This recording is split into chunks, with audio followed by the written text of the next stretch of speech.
So let's take a moment and talk about points of inflection. So the point of inflection is the point where the concavity of the original function f changes, either from concave up to concave down or vice versa.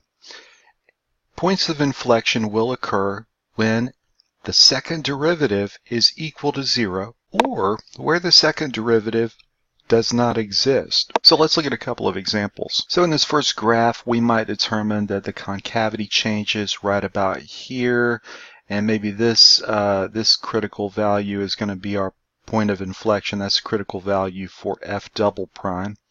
And so my function is concave up, and to the left of C and then to the right of C, it's concave down. So this again is my original function, y equals f of x. And you can see that if I try to sketch a tangent line, in this particular case, my f prime of x is greater than 0 and my f double prime of x is equal to 0.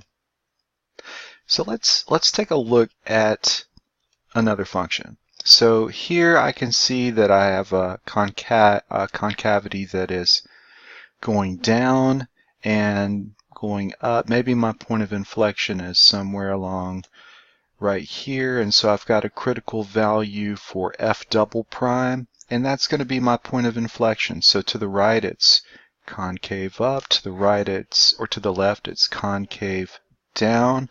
But notice what's going on with my tangent line. For the most part, it is horizontal. So in this case, what we can say is that for the tangent line, f prime of x is equal to 0, and f double prime of x is equal to 0. So this is one of those ambiguous cases from our table earlier where both derivatives are equal to 0, and well, it could be a point of inflection, but I do have a curve that is smooth and flat at that point, at least the tangent line.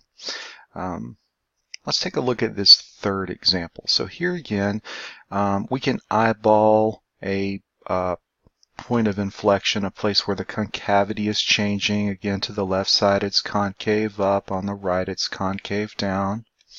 And what does the tangent line look like at that point of inflection? Well, let's see. So in this case, it looks like it is undefined. So we can say that our f prime of x does not exist, and f double prime of x does not exist.